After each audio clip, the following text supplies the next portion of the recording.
Hello, my name is Crystal Petry, and you are watching another episode of the Crystal Petry Podcast, Season 3. When life gets heavy, isolation can quietly creep in. Yet, it's in those hardest moments that our capacity is forged.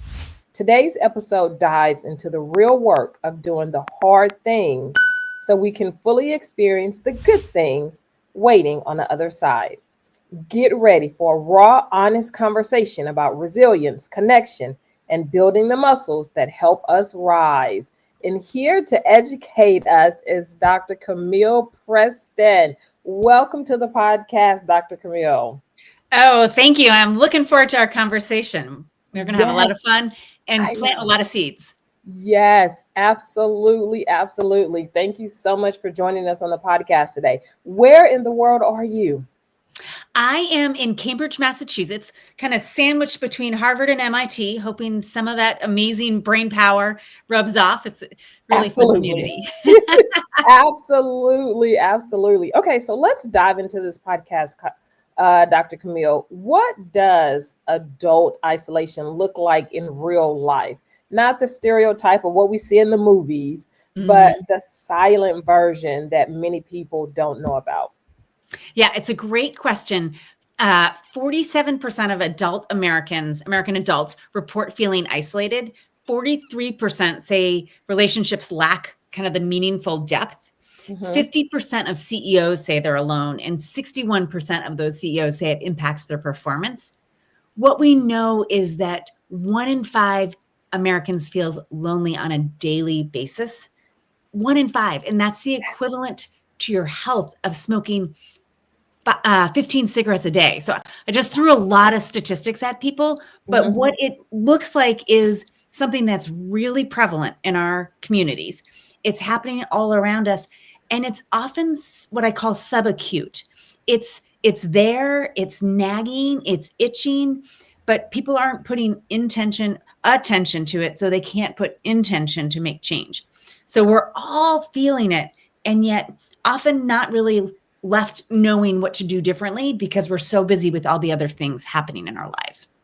You know, Dr. Camille, first of all, there was a lot of numbers, but a lot of huge numbers. I had no idea that so many adults were dealing with isolation. You would never know it to look at us or to look at them that they're dealing with this.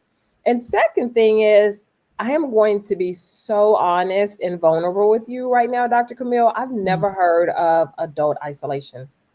I've only heard of senior citizen isolation, social isolation. I've never heard of like adults like our age dealing with isolation. This is the first time I've heard of it. And so double click on it because it's confusing. It might be confusing to a bunch of your listeners because they're like, I see people all the time. Yes. I'm connected with thousands of, I email with people. I'm connected on Facebook or LinkedIn or whatever your mode of social media. I'm connected to all these people. And yet there's this kind of gnawing sense inside. So I would say a lot of people don't even identify the problem. Yes. Right. And part of that is because it's hard. Like, it brings up all these old, maybe like middle school memories of being rejected by the peer group, right? Like it brings up a lot of emotion, which makes us pull away. And it speaks to this shared desire that I'm seeing in so many different places to have space for real connection, have space for those more genuine connects. And people often are saying, once they see it, they're like, I don't even know how to start to move towards it. So yeah, it's prevalent. I'm curious if you hear, once we identified the topic, have you heard people talking about this? No. No, not at all. I mean, according to adults, and again, you know, like I said, I've heard of senior citizen isolation. So, you know, senior citizens, I think is it 65 and up or kind of in that age range? But not like, anyway, I don't want to start putting the age to it. People might get offended. Yeah. Well, it's interesting. When I was, my father died, 15 years ago, nearly. And not 15. Anyway, my father died when I was pregnant with my daughter. So 11 years ago. And feels like long time. But He it's had a probably quote. not. Come again? I say it's probably not. He had a quote that resonated so deeply. He said, "Sweetheart, the difference between loneliness and solitude is your perception of who you're alone with and who made the choice." Wow. What was your father's name? His name was Fred. Actually, it's funny. Yeah. He was Fred Bowditch Preston. And I named my son two of the three names. I couldn't get Fred in there. Well, that was an amazing quote, Mr. Preston. I will Mhm. say, I will say. Now, Dr. Camille, why do you believe so many adults struggle to ask for help when they so desperately need it? And as I'm saying that question out loud, it could be what you stated before. A lot of them are not putting the two and two together. Yeah.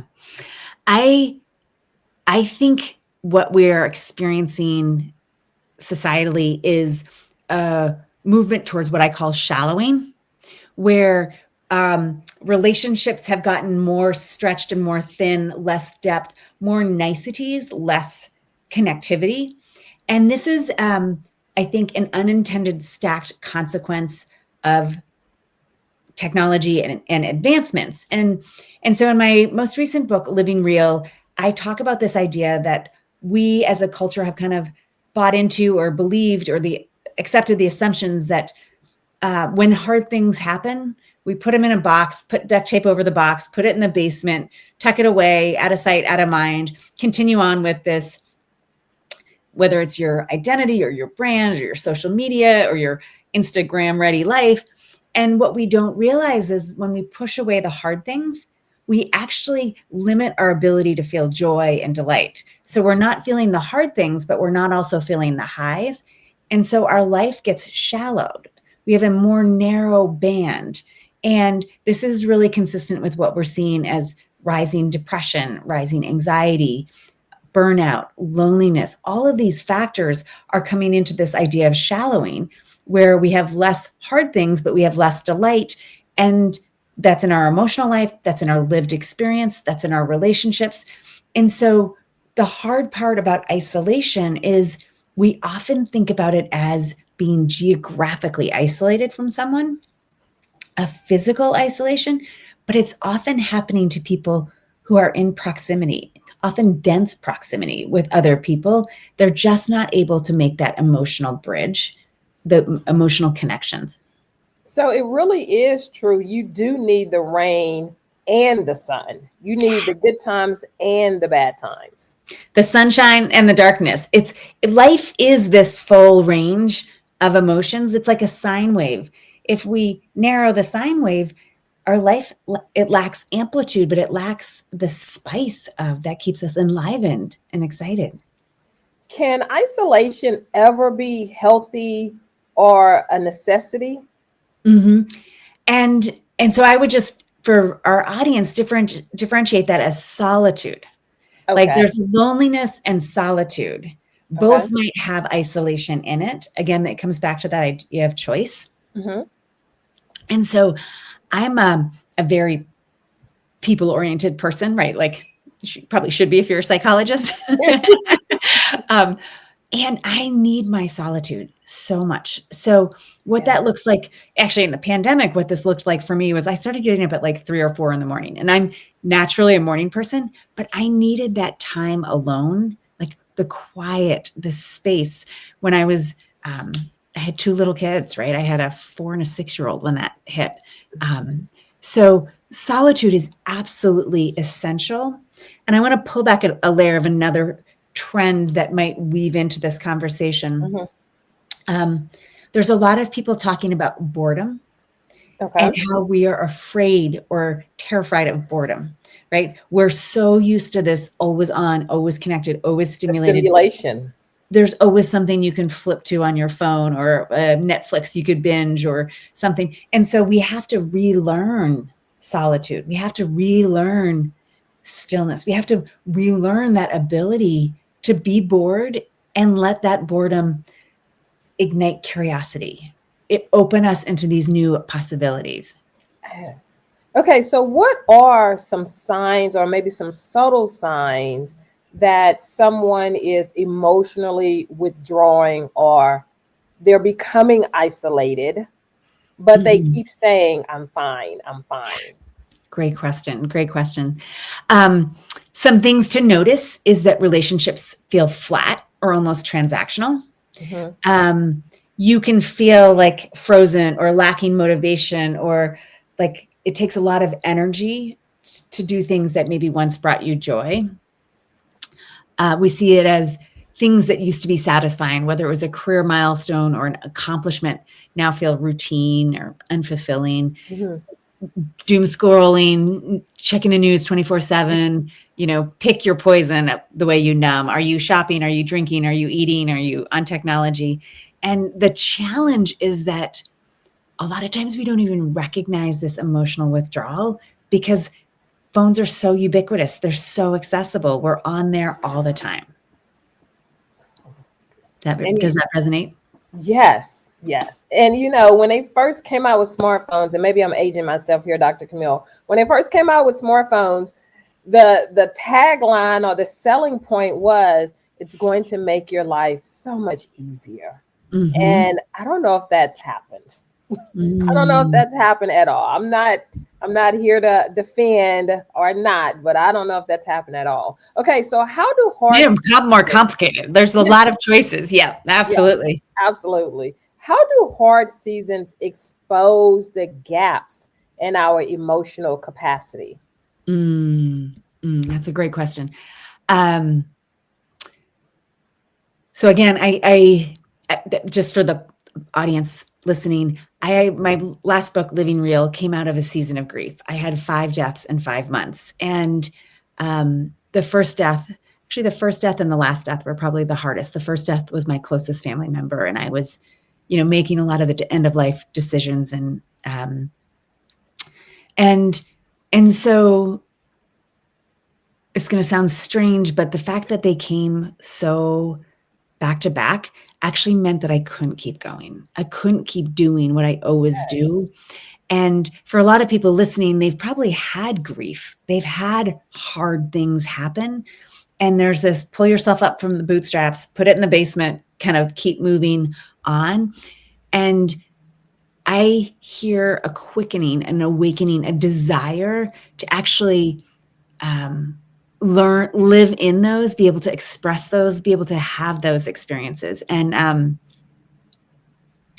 was at a dinner a couple nights ago, and it was, it was people way above my pay grade. Like it was like an incredible group of folks.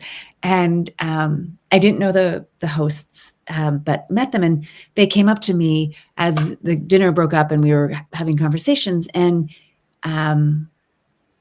out of nowhere, they shared, the wife shared that they had lost their eldest to suicide almost a year ago. And then and I just share that as an example of a grief that is so isolating. Like everybody probably in their world probably knew it. They probably supported them and held them and had conversations. And yet here they were saying like, I'm feeling this thing right now, right? And having a space to hold that. And what I've learned in my own process is when we give space to hard things, we actually metabolize the grief, and it turns from something that's heart-wrenching and heart-aching into something that has the potential to fuel you in a new way. Is that helpful? Yes. I'm going to ask maybe a difficult question, and if you do not want to answer it, I completely understand. I am not offended. But is that why, as Americans, we are so medicated? Because we do not want to make space for the hard things. We do not want to make space for the deaths, for the suicides, for the heartbreak. So we medicate ourselves instead. I do think there's a correlation in this. Like, I think correlation, causation, it's hard to discern. I think we have atrophied our ability to feel hard things. We have chosen the shallowed existence, right? I'm not going to feel the depression, but I'm not going to feel the joy. and it has a short-term benefit, but a long-term cost. And I think the burnout is an example of the long-term cost. So burnout was identified in the 70s, and it was identified as a failure to failure to manage chronic stress. And it was put on the person, right? Like, it's my fault that I can't manage chronic stress. The pandemic opened up this concept of burnout as like systemic, right? When there's too many stressors on the system, it erodes. And we're doing a lot of work now on, or we call it rethinking energy, because we're all talking about burnout, but burnout is here because we've clipped our capacity to feel joy, right? So we don't have the hard things, but we don't have the joyful things that ignite and fill us and delight us and put reserves into our bank. And then, at the risk of going one step too far, AI anxiety is so palpable that everybody's like, faster, more, quicker. I got to get ahead. There's this latent stress of fear of missing out that is further shallowing us and further like getting us hooked on productivity rather than authentic connections. Are you seeing this? Does this resonate? Yes, absolutely. What practices would you suggest that could help us build our resilience before the hard things? Because the hard things are coming. Hard things are coming. For some of our listeners, they're in them, and they're gonna quicken. It's again a fabulous question. I think a lot about our container. What is your container that holds you? There's two different types of learning. Horizontal learning is about putting skills into the cup of who you are. Vertical development is about building a bigger cup so you can hold more work. That's the work I do, is vertical development. So you can hold complexity, you can hold tension, you can hold hard things. For people listening and either in it or anticipating it, what you want to do is think about strengthening your container. And that's your practices, that's your habits, that's your beliefs, that's your internal dialogue. So examples would be, starting the day with 2 glasses of water before you have your caffeine, meditating, stretching, physically embodying yourself, connecting to source, whether that's God, prayer, your own belief systems, finding these habits and practices that are going to support you. There was a doctor, entrepreneur, CEO, board member who said, all this like medicine that we're prescribing, we got to get back to the ancient wisdom, the ancient medicine. And what gets me excited about that is for people who are interested in rethinking energy, there's some really tangible tools that are time tested that we're bringing out in a curriculum in the new year, online, asynchronous, really designed to support people who want to move from activated, stress-driven, rage-based cortisol into this more sustainable, enlivened leadership, because that's something, regardless if you are made obsolete with AI, you will take that forward. It will change who you are. It will be the foundation of where I think people need to be. Sorry, get me all excited. No, I'm glad. I can feel the passion and the energy through this podcast, so I'm glad about it. And you have great practices that you build into your container that sets you up for success. Absolutely.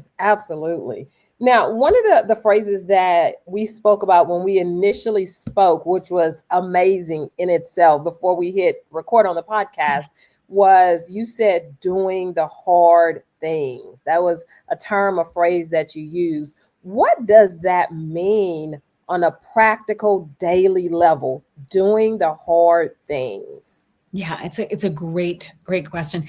I think it's one of the reasons why athletes, like when you see a student athlete, they tend to thrive in business, is because as athletes, we do the hard things. We show up at the gym, we put in the reps, we do the extra work. And so I think about those hard things as they're not pleasant necessarily in the moment, but they're core to those steps that you need to take. So that's your discipline of fitness, your discipline of nutrition, your discipline of sleep, your discipline of consuming the right or the positive mindset that you want around you, the discipline of putting yourself in different situations so you're exposed to new things. You know what? Why do we avoid the hard things that we know are good for us? And so the first thing that popped in my head was exercise, because you were talking about like the athletes and showing up in the gym. So why do people avoid things like exercising, whether that's walking or lifting weights or drinking water, getting your rest, when we know these things are good for us? Yeah. I think we make them too complicated, right? And we make them have too many parts. Like it only counts of working out if I run 6 miles, right? As opposed to saying, if I choose to walk between my meetings, or if I always take the stairs, those little, right? Like breaking them into what I call micro shifts. Yes. So I think that's one thing. I think the other thing that we're starting to, so one is if there are hard things you want to do, make them smaller, make them more accessible, make it easier to choose into it. And I often use the example of when I don't feel like running, I say, all you got to do is run half a mile. If you get out there, you put your shoes on, you go out half a mile, you're still not feeling it, turn around. Never turn around. You've done a half a mile. Yeah, and it'd be a mile because you got to go back. Yeah, that's true. I didn't think about that. So breaking them into smaller steps, it's why trainers work. It's why fitness classes work, because all you have to do is use the willpower to get there. You don't have to have the willpower to track your workout. So the other thing is changing the story really, really helps. We often think of the have-tos rather than the get-tos. Oh, I've heard this before. Please explain. Yes. Yeah. One story that just feels really front of mind is sleep is so important. Like we know how important it is. And I had to work really hard to be a mom. It was not natural. I've spoken about that in the past. But when my daughter was like 2.5, and she would wake up in the middle of the night and she would scream, "Mama Snuggles! I want Mama Snuggles!" Oh God, I love it. It's endearing. And yet I'd be like, doesn't she know I have this thing? And so I used to go down there and I'd like, to her room, and I had like snuggle her, and I would have this energy of like, oh my God, she has to fall asleep quickly. Gosh, she has to, how quickly, I got to get my sleep. Like my tension is rising and stacking. And you can imagine she felt that. And she's like, oh, all this energy, we must be getting up, right? That combination. And I remember doing this mental shift of, oh my goodness, I get to snuggle her in the middle of the night. I'm going to take this moment. I'm going to hold her. I'm going to put my heart to her heart. Just going to flood her with energy. And this is an opportunity. And the two of us would be sound asleep in like a hot minute, right? And that's just all that was a mental shift.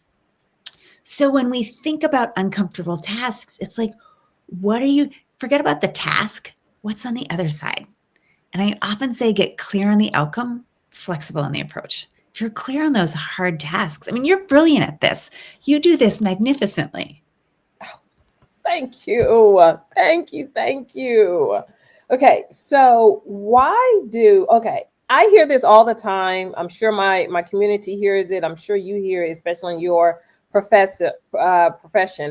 I hear people say all the time, I have nothing left. I have nothing left to give. For people who are in that space of I have nothing left to give, I have no energy left to give, I have nothing left to give, how can they start to rebuild that capacity so they do have something to give? Yeah. First of all, amazing question, and deep compassion for people who feel there, because it's a hard feeling. Yes. And it's a hard answer, because if you think of yourself as a energy tank, you never want to run to empty. And so there's some self-ownership of what is it that I did that got me on empty. That's something to think about. It's also the shallowing where we're not able to access those moments. for people who are feeling on empty, I've gotten in trouble for this, but I've often told people who are really, really busy, feeling exhausted, I want you to drive past your house. I want you to pull over. I want you to put the seat back. I want you to set your alarm for 10 minutes. I want you to give yourself 10 minutes. And literally, by putting your car seat back, you're horizontal. So taking that moment to literally get horizontal and have that moment, 18 minutes is about the max because you don't want to, people are expecting you. But so for people who feel completely exhausted, I would start with your physiology. I would start with, if you can get horizontal, fabulous. If you can increase your hydration, do. If you can decrease what you eat, when we're exhausted, we tend to eat more, but our body needs that energy to digest.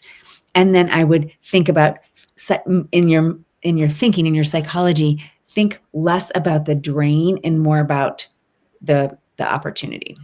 Less like, oh my God, I have to feed my kids. There's nothing in the fridge. What am I going to do? To like, wow, I have this moment to nourish my children in mind, body, and spirit. How can I make that as nourishing for all of us? Yes. And it also goes back to what you were saying earlier, Dr. Camille. I get to nourish my kids. I get to go to a home or an apartment instead of being in the street. So I'm starting to see how it all comes together. You're so wonderful at educating and teaching. So wonderful at this. And the micro shifts, give yourself compassion for someone who's really feeling at your wit's end. Don't, after a full day of work, that's not the time. But maybe you look ahead to the weekend and you say, I'm going to carve out this half hour to do some reflection, to do some strategy building, to think about recharge. And then also a gift you can give your friends is to say, hey, listen, I need you to, I would love to have 20 minutes for a conversation. I would love to have you listen. I'm really struggling with this. People often jump at the opportunity to help. Absolutely. We just don't ask. Yeah. We just don't ask. You are correct. Does the community have any onus in helping people overcome their hard things? I think community can be really powerful in holding us in hard times.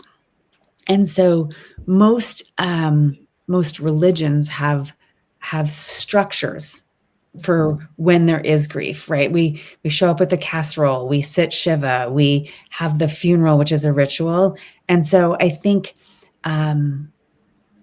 there's a lot to be said in being in service in hard times. And I think leaders have a huge opportunity to create space and hold these tough times. If I go back to this dinner and the other night, I had this conversation with the wife. And I'm just meeting them. And then a little bit later, I was sitting with three men and the husband. And there was a conversation that was happening that was what I would describe as just like, it wasn't super substantive. It was just like, hey, COVID was so hard on teenagers and they're all suffering. And I'm listening to this thinking like the person next to me knows this more than anyone in this group. And I listened and I listened and I listened. And I finally just kind of like turned my body and I said, this must be a really hard conversation. And he looked at me and I said, I'm really sorry for your loss. And we had this incredible conversation. So that goes to your question. It's like, if we do our own work and we have presence and we're managing our own energy and we know isolation, we know loneliness, and we know solitude, we can actually create space to hold others. How did you know that he had a loss? Had he said something at the table? His wife had come up to me. Oh, that was his wife that had a wife. Yeah. Okay. Yeah. And here's what I would say for everyone listening. Everybody's had a loss. Everybody's grieving something. We're all navigating this and we're craving a safe place to have a genuine conversation. I go back years and years and years and years. I was on a board and someone on the board, a big board, probably like 18 people. And I did not know this gentleman well, but his daughter died of SIDS. And I found that moment just to say, hey, listen, I'm really sorry. And later, every time I saw him, he came back to that. And it was interesting because it was like I cracked a door to say, I can hold this. I can see you in this. And he said the number of people that look beyond him or almost look through him when they aren't comfortable with it themselves is immense. And so I share that for people, just to know that if you're grieving, you're not alone. We're all in something. And the power of being in community with folks and holding that and creating space is so immense. But we really need for people to sometimes take the lead, just like you did, and a lot of times people don't do that part. Yeah. And I mean, I'm assuming that part is hard. I do that part. I will, I can see you and doing it's that. uncomfortable for a moment. Yeah. Yes, but somebody's got to do it. And I'm To sure you help see the it. next person. Yeah. Often it's just cracking the door. It's saying, hey, I imagine this is hard. And then Right. letting them go in or not, right? Right. It's the power of doing your own work for people who are curious and listening. Right. One of the things that I do, and then I'll go to my next question, Dr. Camille, is I have a cousin and one of my best friends. Their parent, a mother and a father, died right at Thanksgiving. Wow. So that holiday is extreme. And this happened like years, over 5 years ago, 10 years ago. Yeah. But that holiday is extremely hard for them. Yeah. And I always text them or call them and make a point to say, how are you feeling today? I know your dad died. Yeah. It was 10 years ago, 15 years ago, but still, how are you feeling today? I know your mom died. So most people wouldn't do that because it's Thanksgiving and we all want to be happy and joy, but you still got to be intentional and recognize that people are hurting during specific times, whether that's Thanksgiving or the month of June, and just reach out and ask. And, sometimes, I will say, do I need to pick up the phone? Because sometimes I'll be texting. Do you need me to pick up the phone so you can talk? Or is this text enough? Yeah. So, yeah. I love it. And you're cracking the door saying, I see you. Yes. I feel you. Mm-hmm. Right. Absolutely.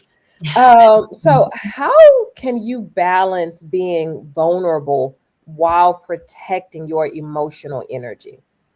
It's a great question. So I think there's a couple pieces in there. Mm-hmm. And one goes back to that container and taking care of yourself and making sure you're full, because if we're full enough, because if you're not, you're going to be doing this energetically, putting your hands out saying, no, thank you, or worse. So I think doing your own work is really important. I think the other thing is people often struggle with that. How do I share of myself versus how do I not overwhelm folks? And so it's your own threshold that is important. And I think of it as cracking a door. Often when we lead with vulnerability and we share of ourselves, we create space for others to share of themselves. Right. It's almost like the give, the back, and the forth in terms of connection. I think the other thing to notice is how do I feel when someone invites me into their inner world? How do I feel when someone shares with me something? That's a big one. Oftentimes we lean in, right? We love or we value that connection if it's done in the right container, right? Like this is not a board meeting conversation. And again, even going back to this dinner party, it was not something shared at the dinner party. It was shared on the side. Mm-hmm. And it was shared in a contained space. Is that responsive? Yes. Yeah. Yes. What are some micro habits that help us strengthen our mental toughness? Just some small things that maybe people are doing or they could be doing. Yeah. Small habits that strengthen your mental toughness. People might hate me. again, I go back to those habits. Like when you have the physical discipline, it nourishes your capacity. Another way to think about it is there's a study that talks about willpower being finite, right? So if you spend all your energy during the day resisting the bowl of chocolates that's on your desk at the office, you're going to get home and you're going to have a hard time resisting the Ben & Jerry's in the freezer, right? So thinking about restructuring so that you have, you're set up for success in terms of what's around you. Does that resonate? Yes. Okay, so let's talk about encouraging ourselves. How can we encourage ourselves when we just don't feel motivated to do it? And again, we are talking about doing the hard things, making it through the hard things so we can get to the good things on the other side. So how do you encourage yourself when you're not motivated to encourage yourself?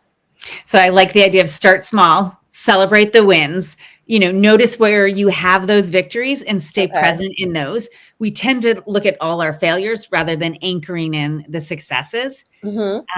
Self-compassion, practicing non-judgment, right? Like those are all really, really hard components. And so when you want to encourage yourself, it's almost like thinking of the two dials in your brain and turning down the volume of the critic and turning up the volume of the person who's saying, hey, I noticed you went to the gym this morning. I noticed you smiled at this person when you engage. Start to catch yourself doing things right and celebrate those. The other component I often talk about is how is it that you can get altitude? So if you think of yourself as a helicopter lifting up and getting perspective, you can start to notice where are the trends, where are the patterns, and what is it that how are you moving towards the things that you want? I always used to tell the story of my sister surprised me. This was 15 years ago. When my husband and I were getting married, she surprised me to help with a month before to kind of do a trip and do all the logistics. And we'd gone out shopping and we'd come home and she'd put something in the trash bin and the trash bin was full. And she said, where's the rubbish? I said, I don't know. It's out back. We lived in a condo apartment at that time. And she looked at me. She's like, you've lived here for 8 months. How is it you don't know where the trash is? And I was like, well, every time my husband takes out the trash, I say, thank you. Or he's my fiance at the time. I was like, I thank him. And I was so appreciative of him that he just took out the trash all the time. Luckily, he still takes out the trash 15 years later. Congratulations. And when we think about catching people doing things right, we do that for our kids. We do that in our workplaces. We don't do it for ourselves.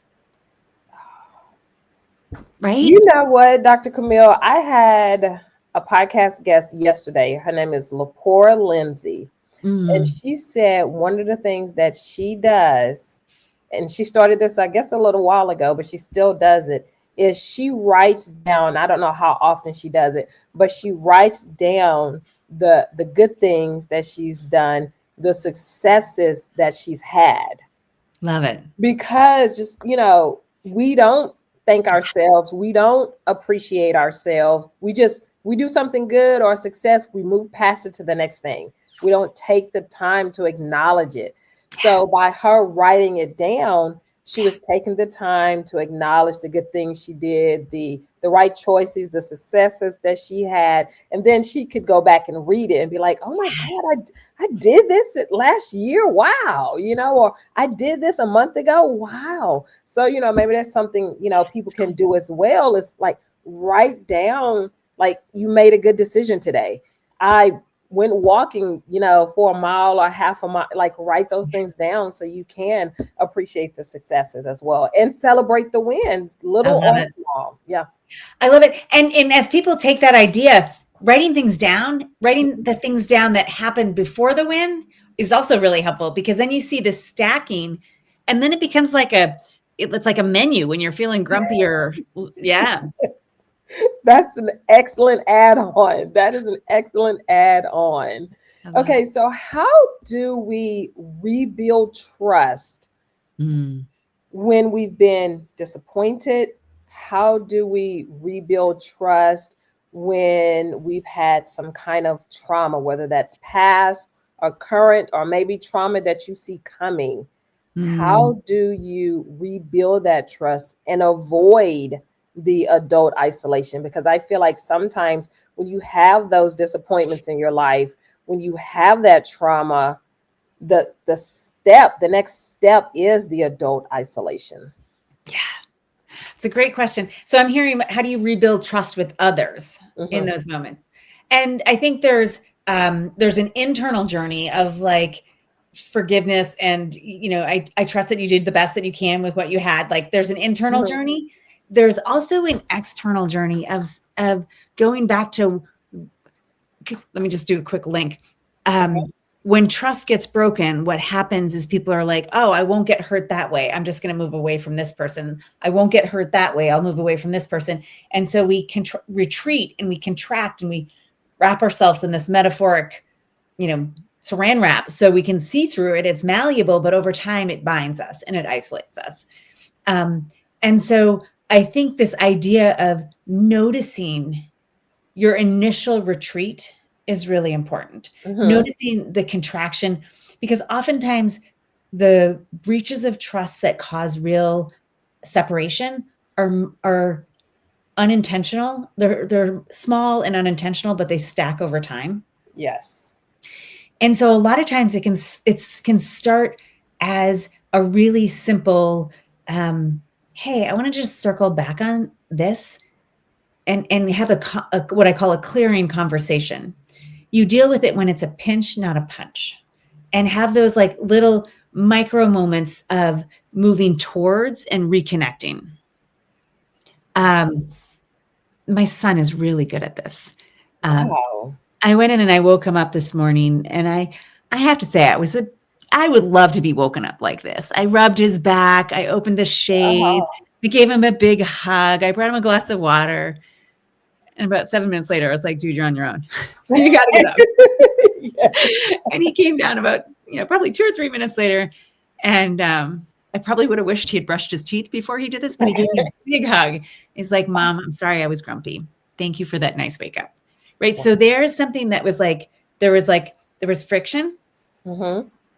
And he just needed a little space. I gave him space, and then he came back. And he's like, I see you. I'm sorry. It was implicit, was like, will you wake me up like that again tomorrow? Right. And the fact that he acknowledged his part in it. A lot of people don't do that. They'll just skip over that like nothing happened. Yeah. And try and just start anew. But he acknowledged his part in it. That's amazing. Cool. That's some good parenting. I'm so blessed by him. So the other thing that I think is really helpful for folks is one of the things I'm noticing in this moment in time is there's so much tension in the system. There's so much happening, whether it's environmentally or financially or politically or geopolitically. Like there's so much tension in our system that people can get triggered. Like just the wrong word can trigger people, or just and so having positive intent, seeing what's possible and seeing and having a calibration is really, I think, one of the reasons why it's really important not to run yourself to empty, because when we're on empty, it's really hard to assume positive intent. And we tend to personalize things, right?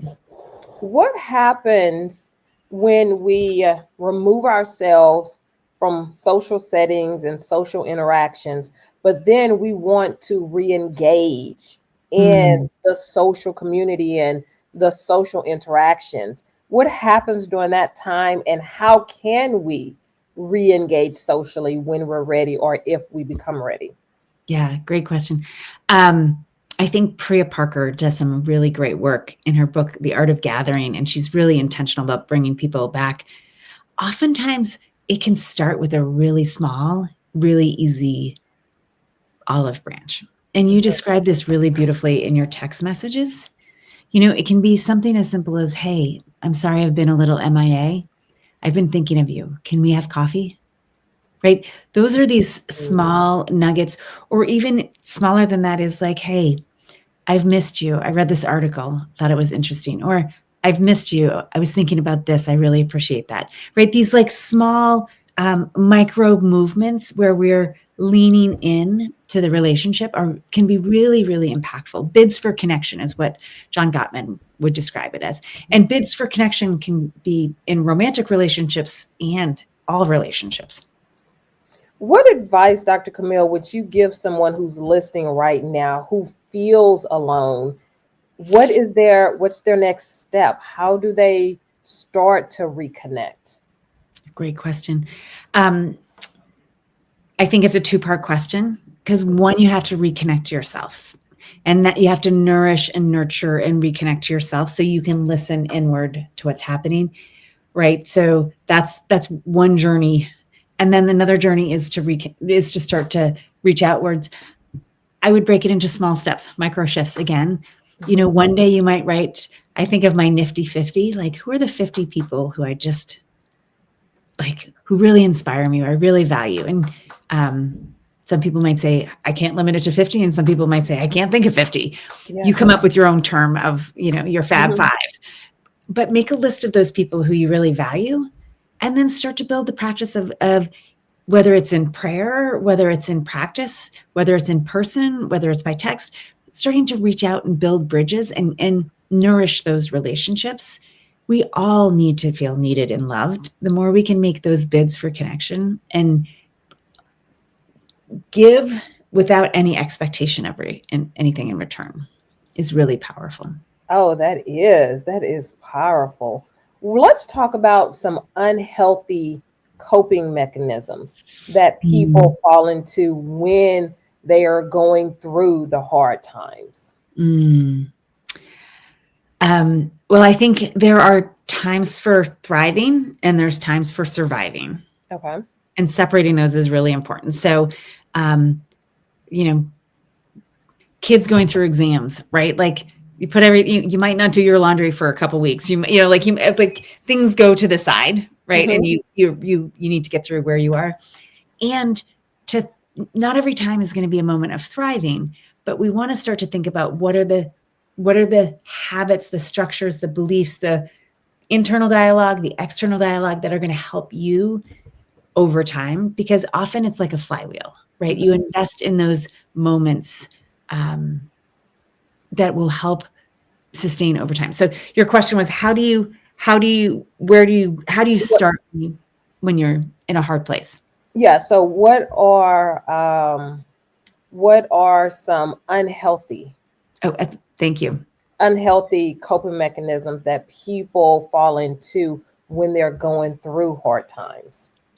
Yeah. I mean, I think we're circling on this, scrolling, avoiding, not sleeping, not hydrating, not eating, not exercising. It's all those things that we do to numb ourselves out, to not feel. And doing some of those are okay in the short term, right? Again, the surviving. And we got to get back to our broccoli. We got to get back to I expect that one. Broccoli is so good, especially roasted broccoli. I'll just throw that out there. Okay, what's the relationship or the difference between courage and capacity? Courage and capacity. Courage and compassion, I think, are very closely linked. That's a great question. I think one of the things I'm seeing right now is people's capacity to hold complexity has really contracted. There's so much happening that we're overwhelmed and people are closing down. And so I think this idea of how can you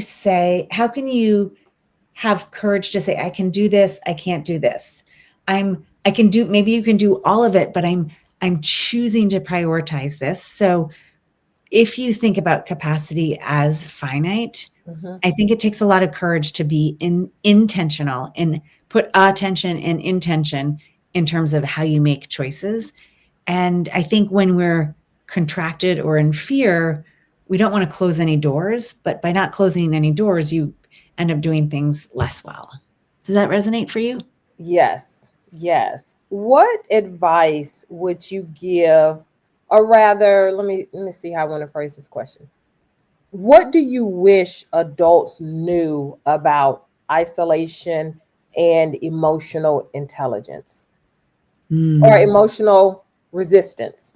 Let me rephrase that question, Dr. Camille. What do you wish adults knew about isolation and emotional resilience? Resilience. Well, I think I'm going to be playful with you.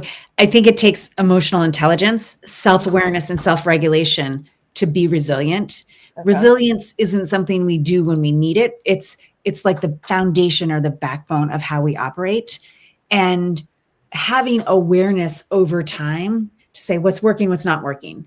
I always think of what worked well, what could have worked better, what did I learn, what am I going to do differently? So that constant reflection, which is vital to emotional intelligence, Mhm. builds our resilience. And link in the other part that you said about resilience and Emotional resilience and isolation. isolation. And so the self-awareness to be resilient, I think, it becomes a self-fulfilling cycle. And I think when you're doing that, you actually can start to say, what parts of my life are really working? Like, Mhm. I'm in community here, I'm in relationship here, I'm not in relationship. You start to be able to see yourself and be able to make different choices in that way. I think isolation often sneaks up on people, and Mhm. people often are caught off guard or wouldn't think of themselves as isolated.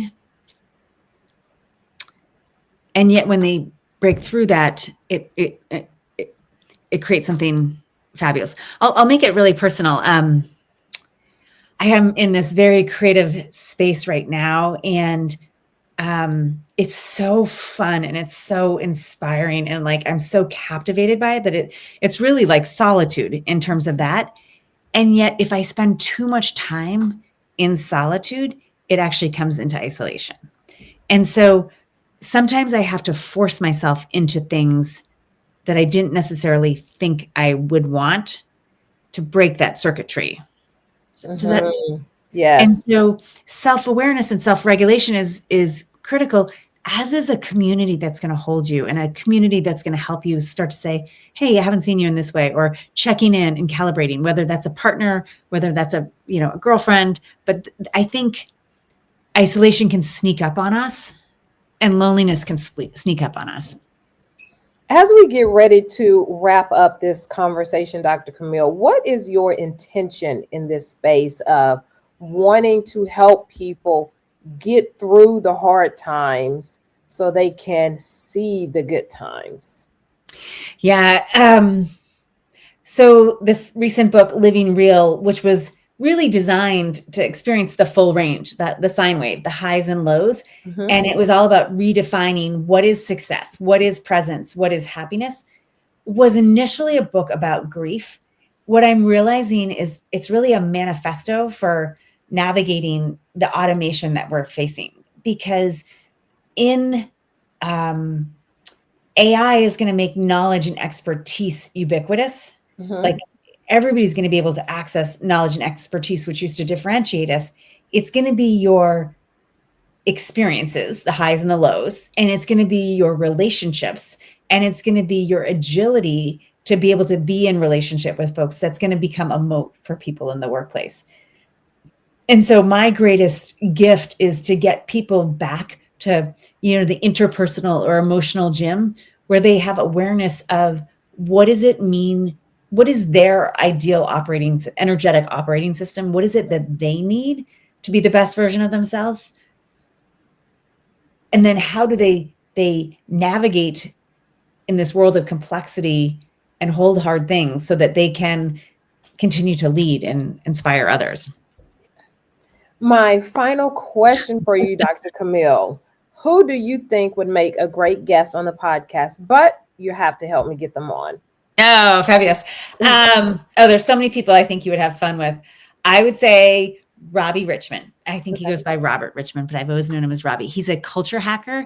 He's such an inspiration. He's always thinking outside the box. And I love the way he allows his mind and creativity to lead him in journeys. He's really a brilliant soul.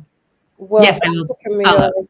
thank you. We cannot wait to speak and learn from Robbie or Robert and his thinking outside of the box. But thank you so much for being on this podcast. We had an amazing time speaking before, and that just carried right on to this podcast. You asked some incredibly hard questions. I have to say, I feel like I've been in the hot seat into the emotional gym. So I'm really eager to hear people's reactions and questions as they listen to what resonates. What a pleasure. What an honor.